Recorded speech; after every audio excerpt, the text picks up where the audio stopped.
Howdy doody, and welcome to Slifer Red Special Ed. I'm going to be doing a deck profile of the first deck I ever built, and that would be my vegan deck.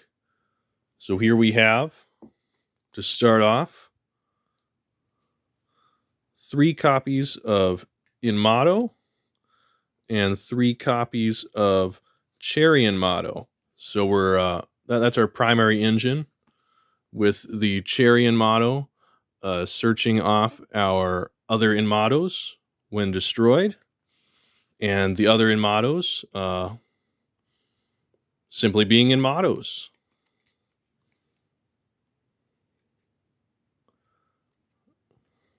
But they also let you draw 2 cards if you tribute them. It's been a while since I built this deck. The Cherry Inmottos are also tuners, so that'll come in handy for later. Continuing with the mottos, we have 2 Mystic Tomatoes for more search power. And then we go on to more of our multiple copies. We have 2 Cursed Figs. Cursed Fig allowing us to prevent our opponent's back row from being activated. But as you'll find, really, for the most part, most of these monsters are just in here because they are vegetables.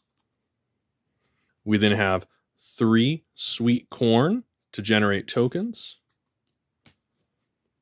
We then have 2 World Carrot Weight Champion for his floating ability out of the graveyard.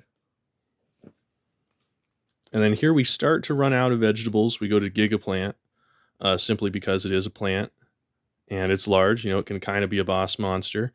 It's a Gemini, so that's unfortunate. And then the last 2 of our vegetables, we have Popcorn, which gains attack when a field spell is on the field. And then Cucumber Horse also has a sort of a floating ability. It's not very good. He can only really exist during the battle phase, I believe. Yeah. He's a recent addition. He replaced a copy of Metaverse simply because he is a vegetable. So, Cucumber Horse. And then I did say it was a vegan deck, not a vegetable deck. So here we have an Eater of Millions and 2 Bazoo the Soul Eater. So these are the on-theme bosses of the deck, where they banish the vegetables. They eat them, and then they become more powerful. On to the spells. I did the best I could. We have a Horn of the Unicorn. It's there. Most of these cards, since this was the first deck I ever built, most of these came out of bulk. And tried to be generic enough or just on theme enough to count. Thorn of Malice, another equip spell, just to power up your existing veggies. 2 Shard of Greed, of course, replace this with anything else for draw power. Wave Motion Cannon, again, I think I really just put these in however many years ago it was that I built this, simply because I could and I had them. They're from bulk. They are what they are. And then we go on to our copy of Terraforming and our copy of Forest to power up your plants even more. And that'll really power up your Popcorn. We have a few more spells. We have the World Tree, and we have Miracle Fertilizer. On to traps, pretty generic here. 2 Mirror Force, 2 Magic Cylinder, Bottomless Trap Hole, Call the Haunted, and then I happen to have an Evenly Matched at the time that I built this. On to the extra deck. Black Ship of Corn has corn in the name, vegetable. Crooked Cook can cook the vegetables for the vegans.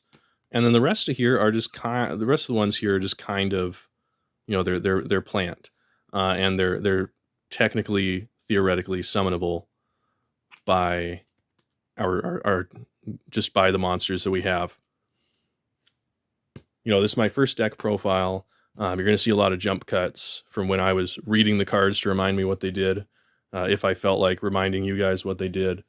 But essentially, this has gotten some use out of the years just as a good deck to help teach people how to play Yu-Gi-Oh! Because it does involve a lot of different summoning mechanics, a lot of different mechanics just in general. Not a good deck, but it's a good training deck, and it seemed pretty apt to upload this deck profile since they've recently released the 2-player starter set. So this is actually something I've had good success with teaching people how to duel with. But yeah, so this will probably serve for the time being, not just as my first video, but as the channel intro. I have about 2 briefcases full of other decks that are definitely better than this one at the very least. And yeah, expect more. Alrighty, adios.